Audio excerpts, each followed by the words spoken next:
세상에 떠도는 기묘한 괴담들. 첫 번째 이야기. 어릴 때 병원에서 보았던 기묘한 수호령. 내가 중학생 때 일이다. 당시 나는 교통사고를 당해 목송 앞뼈 파절로 병원에 입원을 해 있었다.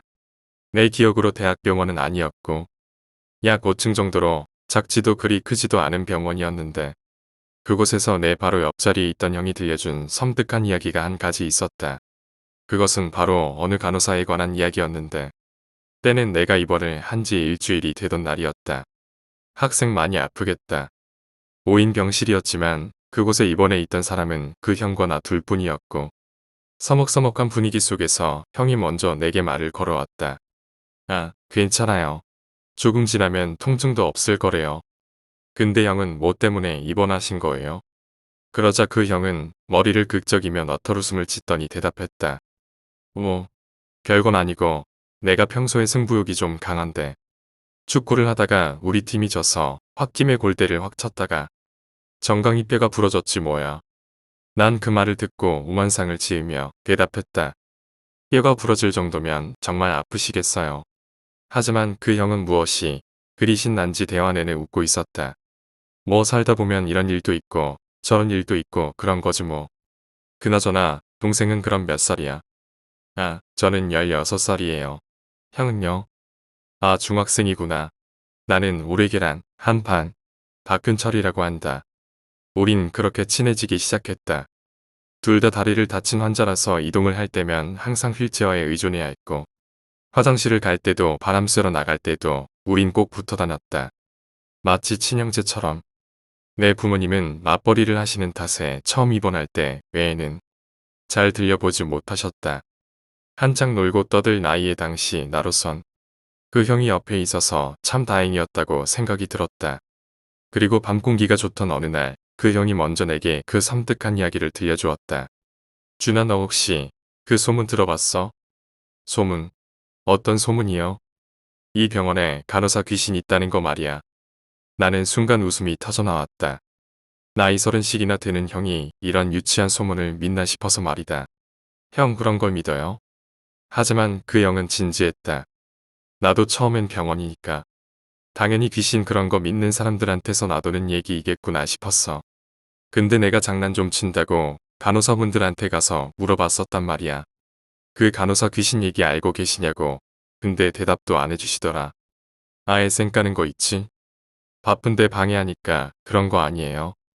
아니야, 분명 뭔가 있어. 형은 상당히 진지한 표정을 짓고 있었기에 난 조금 궁금하기도 했고 대체 무슨 소문이길래 이러나 싶어 물었다. 그 소문이 뭐길래요? 그러자 그 형은 창가 쪽을 향해 있던 얼굴을 내 쪽으로 돌아보며 말을 이어갔다. 밤이 되면 간호사들이 마지막 회진을 도는데 그 회진이 끝나면 혼자 병실을 돌면서 환자들 다리를 주무르고 다닌대. 다리를요? 왜요? 그 간호사는 절단 수술을 해서 다리를 잃었대. 그래서 다리 훔치려고 적당한 사람 찾아다닌다더라. 그래서 그 간호사가 병실에 들어오면 뭐 죽이기라도 한다는 거예요. 응, 무조건 죽는데. 무섭지. 뭐야. 완전 시시해.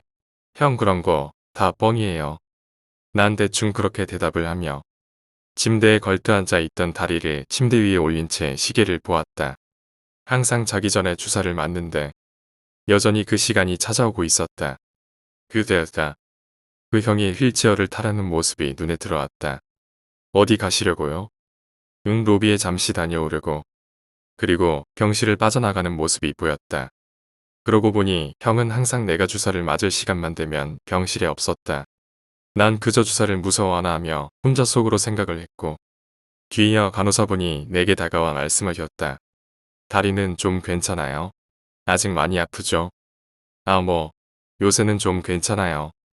그러자 간호사분이 다행이라는 듯 미소를 지으며 내게 물었다. 그나저나 저녁엔 여자친구랑 통화하나 봐요? 네, 저 여자친구 없는데. 머쓱한 표정으로 간호사를 쳐다보자 그분은 내 팔에 소독약에 적셔진 거즈를 문지르며 다시 물었다. 밤마다 굉장히 기분 좋아 보이던데. 그럼 누구랑 그렇게 통화를 해요? 이게 무슨 소리일까 싶어 난 대답했다. 아, 통화하는 게 아니라 여기 형이랑 수다 떠느라 많이 시끄러운가 봐요. 조용히 하도록 할게요. 하지만 간호사는 무표정한 얼굴로 고개를 들어 나를 보더니 말했다. 그게 무슨 소리예요? 여긴 학생 혼자밖에 없는데. 아, 친구면에.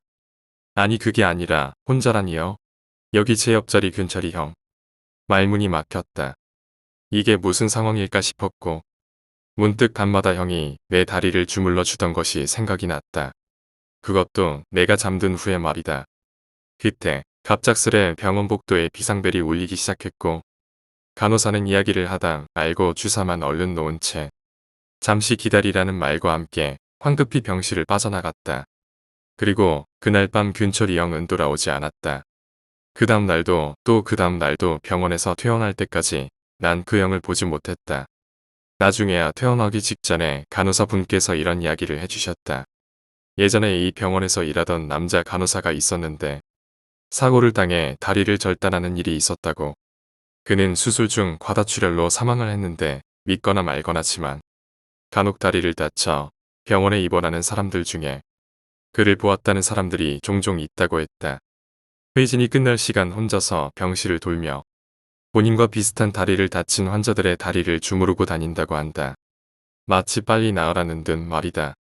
그리고 그 간호사를 본 환자들은 정말 신기하게도 회복 속도가 빨라져 예상 날짜보다 더 빨리 퇴원을 한다고 한다. 두 번째 이야기. 병원의 검은 실루엣. 이건 제가 보호사 시절에 겪었던 일입니다. 당시 저는 충청남도에 있는 꽤 큰 병원에 있었습니다. 크기만 할 뿐으로 유명한 병원은 아닌 재단 측에서 운영하는 병원이죠. 환자가 60명인가까지가 의원이고 그 일정 수를 넘으면 병원으로 등록해야 하고 주치의 1인당 맡을 수 있는 환자가 정해져 있기 때문에 거긴 주치의가 4명인가 그랬습니다. 200명이 넘게 있는 시설도 썩 괜찮은 것이었어요. 하지만 워낙 촌에 있고 하다 보니 저 같은 저스펙도 보호사로 들어갈 수 있었습니다. 술 마시고 행패 부리는 사람을 잡접어서 보호실에 넣거나 술 반입을 하는지 검사하고 배식을 도와주고 청소만 하면 이 일과는 끝이에요. 나이트는 청소 한번 해주고 가끔씩 라운딩을 돌면서 이상한 짓 하는 사람 없는가 보는 게 일과의 전부로 매우 지루합니다. 몰래 TV로 무료아동을 보는 사람들의 방문을 스르륵 열고 화장실에 가서 하세요. 방에 비린내가 납니다. 라고 하는 게 라운딩의 거의 전부. 처음엔 3층에서 봤습니다.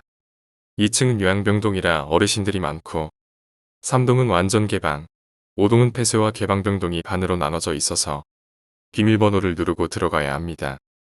3층에서 태백 산맥이나 재탕하고 있는데 저 멀리 기둥에서 코트 자락 같은 게 보였습니다. 여름이 다 돼가는데 코트. 3병동은 전부 알코올 환자였기 때문에 이상하다고 생각했는데 검은 코트에 바지를 입은 사람이 기둥에서 다른 기둥으로 이동하더라고요. 소등 상황이라고는 실루엣만 봤지만 170 정도의 작은 키에 코트와 짧은 머리밖에는 안 보였어요. 한참 동안 작은 기둥 뒤에서 모습을 보이지 않기에 설마 자살인가 싶었지만 그러기엔 저기 있는 못이 너무 부실할 텐데 하는 생각으로 가보니 아무도 없었습니다. 어머 세상에 내가 헛것을 봤네. 라고 생각하고 발걸음을 옮기려는데 화재 경보기가 울렸습니다. 경보기는 로비 TV 아래에 있는데 제가 그 근처에 있는데 당연히 사람은 아무도 없었어요. 확인해보자 보호 아크릴판도 안 뜯겨 있는 걸로 보아 오작동인 걸로 보였습니다. 사람들은 나와서 다 한마디씩 불평하기 시작해서 일단 모든 방을 다 살핀 뒤 불의 존재는 없단 걸 알고 조작법을 모르는 저는 5층에 연락해 비상벨이 오작동했으니 꺼달라고 했고 소동은 일단락이 되었습니다. 시간이 어느 정도 지난 후 2층에서 약사 아줌마와 함께 드라마 다시 보기를 하고 있었습니다. 제가 춘호 팬이라 춘호 이야기를 자주 했는데 못 보셨다길래 태블릿 PC로 보고 있었지요. 최 장군의 창이 언년이 수호무사의 가슴팍을 꿰뚫는 장면쯤에 저기 코트 입은 사람이 있네. 라고 아줌마가 말하길래 복도와 방안을 모두 플래시로 확인한 뒤 돌아와서 아무도 없는 거려. 하고 다사재생 버튼을 누르려다 며칠 전 일이 생각나서 아마 그 귀신이 화재벨을 누를 거려. 하고 씩 웃었더니 아줌마가 무서운 얘기하지 말라며 웃는데 또다시 화재 경보기가 울렸습니다. 둘 다 잠시 굳어 있다가 무슨 장난을 친 거야? 라는 호통을 들으며 비상벨을 확인하니 역시 아크릴판도 정상. 버튼도 눌려진 상태가 아니라 정상이었습니다. 결국 5층에 보고했지요. 환자들 몇몇은 따지고 들었지만 흥분 상태를 계속 유지하시면 결박 조치하는 수밖에는 없습니다. 라고 하니 다 돌아갔어요. 결박 조치는 보호실 침대에 눕힌 뒤 사지를 침대의 끈으로 묶는 것을 말합니다. 저는 어지간하면 안 했습니다. 그게 저도 묶여있어 본 경험이 있어서 정말 답답하거든요. 잠도 안 오고 몇 달 동안 실루엣은 10여 차례 나타났고 다른 보호사 중에도 그 실루엣을 본 분이 있는데 역시 화자벨이 울렸답니다. 그것 말고는 이상 징후가 없긴 했는데 노이로 제가 걸릴 것 같아 그만뒀어요. 왜 나타나는지는 모르겠습니다. 비교적 신축 병원이었고 자살자나 사망자는 아직 없다고 알고 있는데 말이에요. 세 번째 이야기. 어릴 때의 실화. 1. 중학교 때였다. 오후 4시 즈음에 침대에 엎드려서 고우용 삼국지를 읽다가 베란다 블라인드 사이로 은색 혹은 붉은색 빛이 몇 번 나더니 정말 방망이로 뒤통수를 맞은 것 같은 충격을 받고 눈을 몇 번 깜빡거렸는데 밖이 깜깜해졌다. 눈 몇 번 깜빡이니까 그냥 주위가 어두워졌다. 놀라서 핸드폰 보니까 4시 맞는데 날짜가 다음날이었다. 그러니까 오전 4시. 눈 몇 번 깜빡일 동안 12시간 지난 것이었다. 2. 나는 자다가 침대에서 떨어지는 버릇이 있다. 그날도 침대에서 떨어져서 깼는데 부엌에서 가족들이 식사하는 소리가 났다. 내 방에선 부엌을 볼 수 없었지만 분명히 부엌 쪽에 불도 켜져 있고 가족들끼리 떠드는 소리도 들렸다.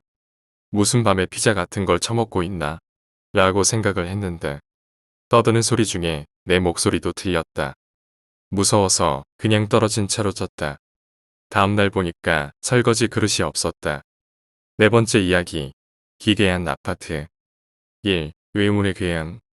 사실 의문의 괴음까지는 아니었지만 정말 제가 사는 곳, 제가 들은 시각을 봤을 때 정말 번개 맞을 정도로 듣기 힘든 소리일 거라 생각되는데요. 지금은 이사간 지 꽤 오래되어서 상관없지만 저는 경기도 일산 호수마을의 한 아파트에서 가족과 살고 있었습니다. 제가 그 소리를 들은 시간은 새벽 3시에서 4시쯤 됐었을 겁니다. 여름이었는데 자다가 너무 목이 말라서 깨버렸던 거죠. 뭐 그때 여름이 굉장히 더워서 그 시기엔 자주 새벽에 잠을 설치고는 했습니다. 시원한 물을 한 컵 따라서 잠깐 거실로 나왔어요. 한창 새벽인지라 건너편 아파트도 불이 거의 다 꺼져 있었고요. 그런데 갑자기 뜬금없이 이희하는 소리가 크게 들리는 거예요. 제가 위에 묘사한 저 소리는 귀신이 웃는 소리를 적은 게 아니고요. 말소리입니다. 호수요.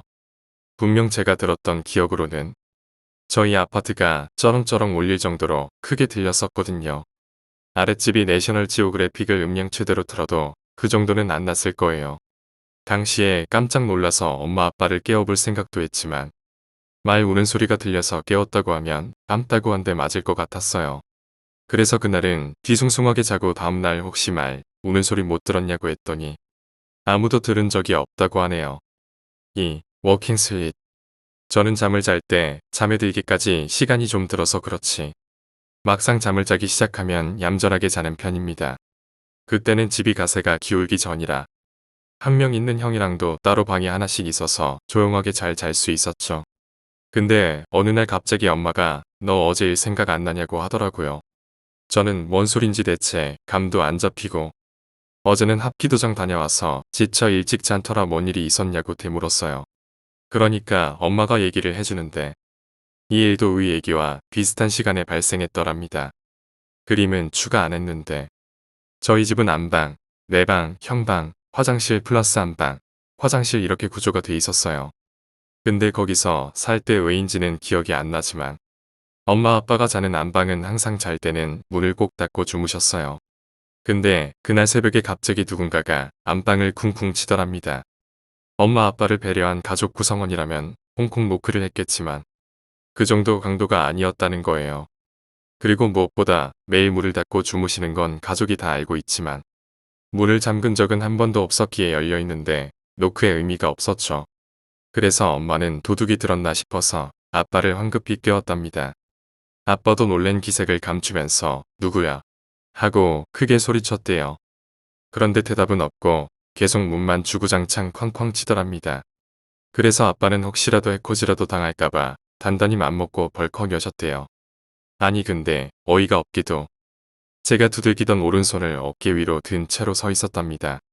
아빠는 기가 차서 할 말도 쏙 들어간 채로 저를 보고 계셨는데 제가 갑자기 안녕하세요 하고 다시 자기 방으로 들어가 눕더랍니다. 정말 몽유병을 넘어서 말이 안 되는 경험이었어요. 저 안녕하세요라는 말부터 들어가 누운 것까지 전부 주작이 아닌 진짜 겪었다는 게 저 자신도 여태껏 신기하다고 생각되네요. 저는 그 아파트 들어가서 살기 전에는 한 번도 가위나 물병 같은 건 걸려본 적이 없었어요. 이후에 아파트 팔고 이사 가서도 없었고요. 속닥속닥. 아주 확실하진 않지만 이 시절 제 나이는 12살에서 13 사이였던 것 같아요. 겪었던 이상한 경험도 짧은 기간에 자주 일어난 것은 아니고 꽤나 드문드문 일어났었던 터라 그렇게 아파트에 대해서 공포심이나 반감이 들진 않았었죠. 그런데 지금 얘기할 경험은 이 아파트에서 겪었던 일 중 가장 괴기스럽다고 말할 수 있겠네요. 이 아파트에 3층쯤 가면 반대 아파트랑 같이 공동으로 쓸 수 있는 놀이터가 하나 있었어요. 거기서 꼭대기 26층에 살던 친구랑 다른 애들이랑 같이 그날도 탈출 게임도 하고 그때 한창 합기도해서 쌍절곤도 받아서 신나게 돌리면서 놀았었죠. 그리고 나서 친구네 집에 가서 다 같이 공포 영화를 봤었어요. 그때 아마 주원이 비디오 테이프로 나와서 빌려서 다 같이 옹기종기 모여서 이불 하나 뒤집어 쓰고 소리 빽빽 질러가며 봤었죠.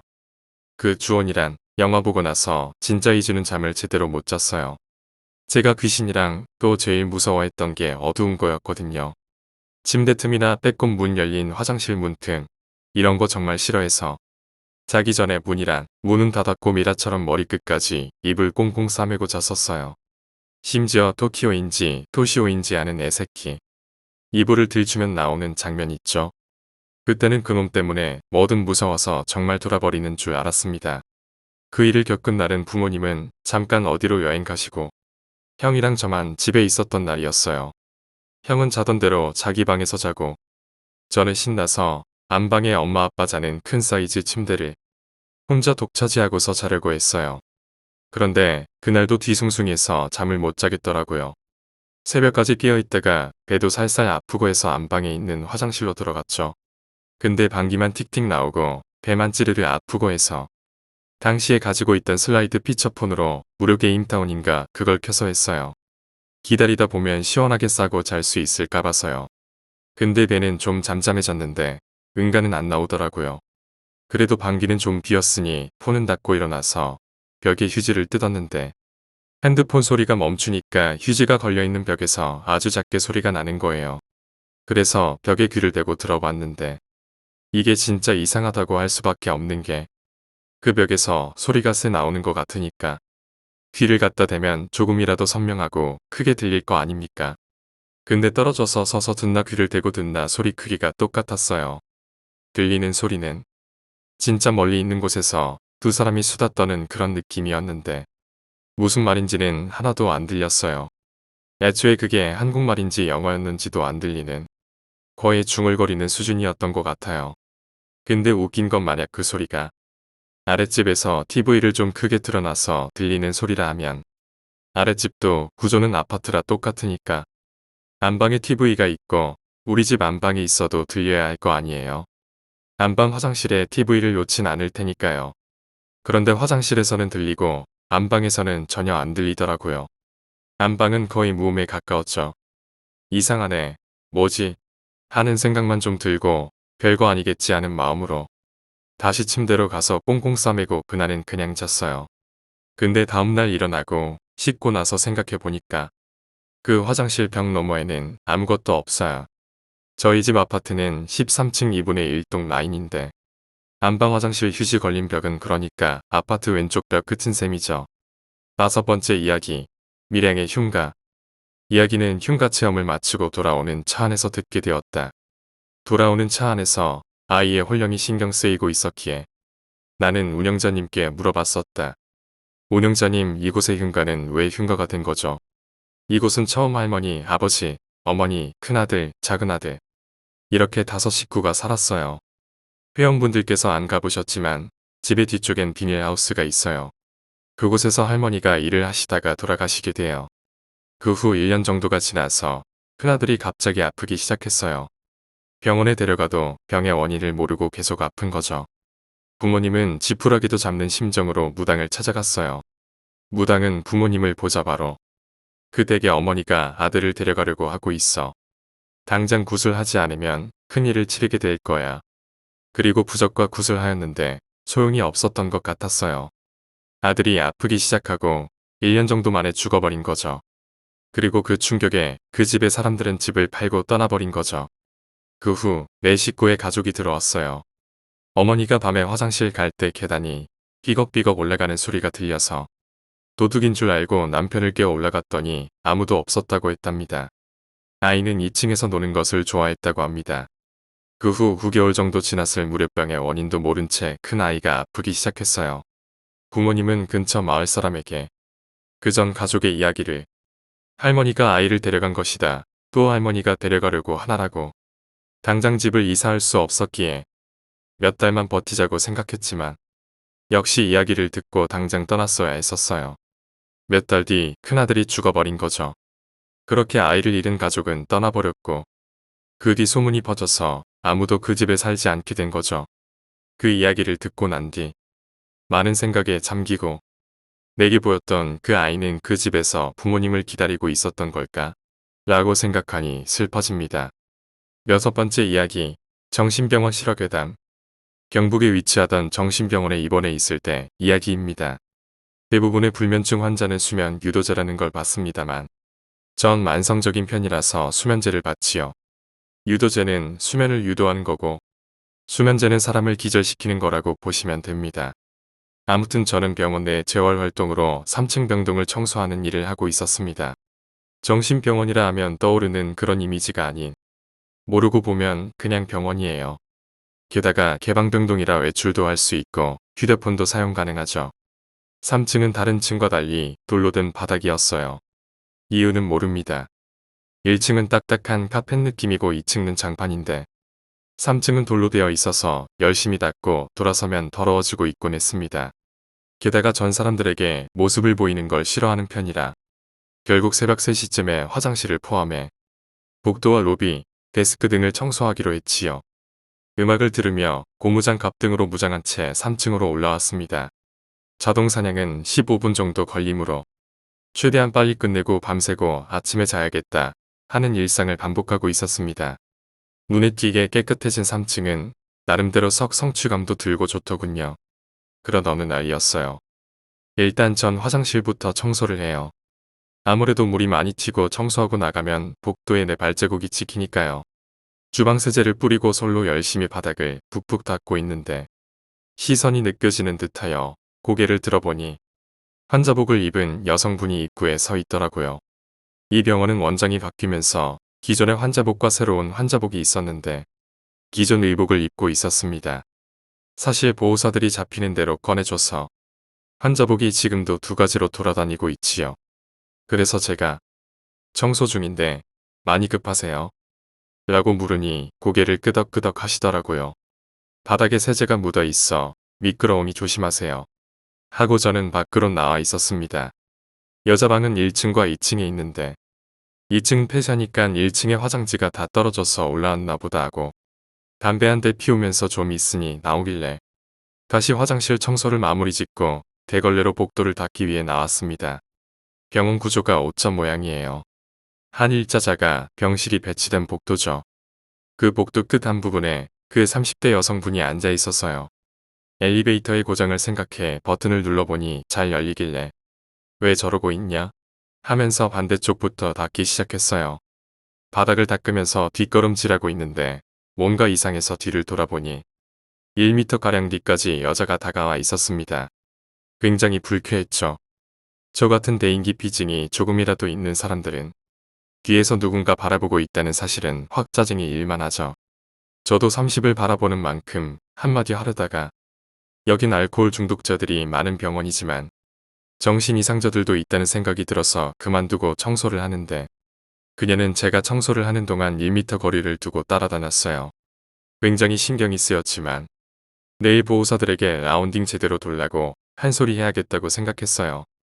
환자가 병실에 있는지 확인을 하는 시간이 3시 20분이 라운딩 시간인데 사람 하나가 3층으로 올라와 있는데 올라와 보지 않는 게 짜증났죠. 사실 그 시각이면 3층 라운딩을 하러 올 시간인데도 안 오더라고요. 김보호사, 그 깐돌이가 근무하는 날인가 보다 하고 청소를 마치고 청소도구를 다 정리하고 고무장갑을 싣고 나오니 여자가 역시 기다리고 있었습니다. 원장에게 일을 태달하는 생각으로 엘리베이터에 타고 타세요. 내려가야죠. 라고 하니 고개를 절레절레 흔들더라고요. 그래도 전 신사답게 타세요. 이제 자야죠. 하고 웃으며 말했지만 여자는 씩 웃더니 절레절레 흔들더라고요. 여긴 남자들만 있는 층이고 무슨 일 있을지 몰라요. 타세요. 이번엔 입술은 웃고 있었지만 눈으론 정색을 하면서 말했습니다. 그러니 여자가 다소 놀란 표정을 짓더니 다시 씩 웃으면서 고개를 절레절레 흔들더라고요. 그러다 문득 바닥을 봤는데 발자국이 한 쌍이더라고요. 물기가 덜 마른 상태였으니 두 쌍이어야 하는데 내 뒤에서 따라왔고 난 뒷걸음질로 청소 후 화장실에 청소도구를 정리하느라 슬리퍼에 물이 묻었고 여자는 밖에 있었으니까라고 생각해서 정말 안 타실 겁니까? 라고 역정 섞인 목소리로 이야기하니 여자가 웃으면서 고개를 끄덕끄덕 하더라고요. 게임도 해야 하고 1층 보호사한테 말해서 끌고 오라고 해야겠다 싶어서 1층에 가니 보호사는 의자에 푹 기대서 자고 있었어요. 그래서 아크릴판을 쾅쾅쾅 치니 스멀스멀 일어나더니 날 보고는 아 또 너냐 이런 표정을 짓더라고요. 제가 따지는 걸 잘하거든요. 사소한 거라도 내 기분에 안 맞으면 시시비비를 가려야 하는 성격이었어요. 어릴 때 성격인데 가끔 정신병을 이겨내고 이 성격이 비집고 나옵니다. 게다가 보호사랑 1대1로 붙으면 제압당하지도 않으니 껄끄러운상되고 짜증나는 인물이긴 하겠죠. 무슨 일이에요? 라운딩 안 돌아요? 곧 돌려고 했어요. 지금 새벽 4시고 저 자빠져 자고 계시던데. 아, 뭔 일이 생긴 것도 아니잖아요. 여기서 화가 나서 3층에 아가씨 하나가 올라가 있고 내려올 생각도 안 하고 있던데. 남자 병동에 젊은 여자 혼자 서 있는데 뭔 일이 아니에요? 라고 따지니까 뭔 소리예요? 여기 아줌마들 밖에 없는데. 그럼 2층 환자잖아요. 더 심각한 거 아니에요? 라고 따지니 아니 여기에 50살 넘는 아줌마들 밖에 없다니까요. 3층에 분명히 젊은 여자가 있었어요. 새로운 환자 체크 안 한 거 아니에요? 그런 식으로 옥신각신하다가 올라가 보니 여자가 없었어요. 있긴 뭐가 있어요. 계단으로 5층으로 갔겠죠. 5층까지 갔는데 없었어요. 서로 1층에서 옥신각신하다가 간호사분까지 깨서 새로운 환자는 없다. 이러길래 화가 나서 GC이분께 제가 이제 환시도 본다고 전해줘요. 하고 방 안에 들어갔어요. 입원 등록을 빼먹은 게 분명하다라고 생각을 하고 있었으니까. 하지만 다음 날에 원장이자 주치의신 선생님이 그런 사람은 없다고 하더라고요. 이제 제가 환시도 보는군요. 환청만 들리면 완벽해지네요. 아니까 신경이 곤두서서 그럴 거라며 진정제를 추가해 준다고 했어요. 병원 체계가 잡히는 동안 3개월 정도를 청소했는데 2, 3일에 한 번씩 나왔어요. 귀신이라고 보기엔 너무 사람 같았어요. 막 이상한 행동을 하는 것도 아니고 청소하는 걸 따라다니는 것 뿐이니까. 나중에 알게 된 건데 3층 병동이 원래 여자 병동이고 1층, 2층, 5층이 남성 병동이었다는데 3층에서 죽은 여자인가 싶었는데 원한이 있거나 그래 보이지도 않고 그냥 밝아 보였어요. 3층 형님들은 좀 친해지고 나서 그 여자는 못 봤고 혼자 대화하면서 청소하는 제 목소리가 더 무서웠대요. 가령발 좀 치워주세요. 네 고마워요 이런 말들이요. 아무도 내가 몇 달간 본 여자에 대해 믿지 않아요. 7번째 이야기, 어릴 때의 실화. 서울의 한 아파트에 살 때였습니다. 초등학교 때이니까 한 11살쯤이었던 것 같네요. 정확히는 기억이 안 나네요. 당시 닌텐도에 푹 빠져 있었습니다. 하지만 게임을 하는 걸 보면 가족들이 굉장히 뭐라 하셔서 몰래 하던 처지였죠. 그날은 부모님이 모두 출타하시고 누나도 집에 없었습니다. 기회다 싶어서 방에서 닌텐도를 켜고 열심히 게임을 했죠. 그때가 한 저녁 9시쯤 되었던 것 같습니다. 한참 게임을 하다가 부엌 쪽에서 발소리가 들렸습니다. 당시 저희 집은 바닥이 마룻바닥이라 조금만 움직여도 움직이는 소리가 들렸습니다. 약간 삐걱거린달까? 그 소리가 부엌 쪽에서 났습니다. 분명 집에 아무도 없었는데. 그래서 바닥에 앉아서 닌텐도를 하다가 고개만 살짝 들었습니다. 그때 진짜 심장이 멎는 줄 알았습니다. 그 기분은 아직도 생생하네요. 하얀 천 같은 게 그 문지방 쪽에서 펄럭이고 있었습니다. 그 한복의 밑부분이랄까요? 아래는 아무것도 안 보이고 너무 겁이 나서 위쪽을 쳐다볼 생각도 못했습니다. 벌벌 떨다가 엄마한테 전화를 하려고 옆에 내려놨던 집 전화기를 잡았는데 사라지더라고요. 갑자기. 근데 이게 뭐 한복이 떠 있었다는 게 아니라 마치 빼꼼하듯이 문 뒤에 숨어서 살짝 보는 듯이 그 정도로 나와 있었습니다. 그게 사라진 후에 정말 쿵쾅대는 가슴을 잡고 조심스레 나와서 그 문가를 살펴봤는데 천 같은 건 1도 없더라고요. 아니 애초에 문가에 물건 같은 걸 놓지도 않았더라고요. 근데 이게 몇 번 더 있었어요. 베란다 쪽에서도 보고 귀신인지 뭔진 모르지만 저는 천밖에 못 봤네요.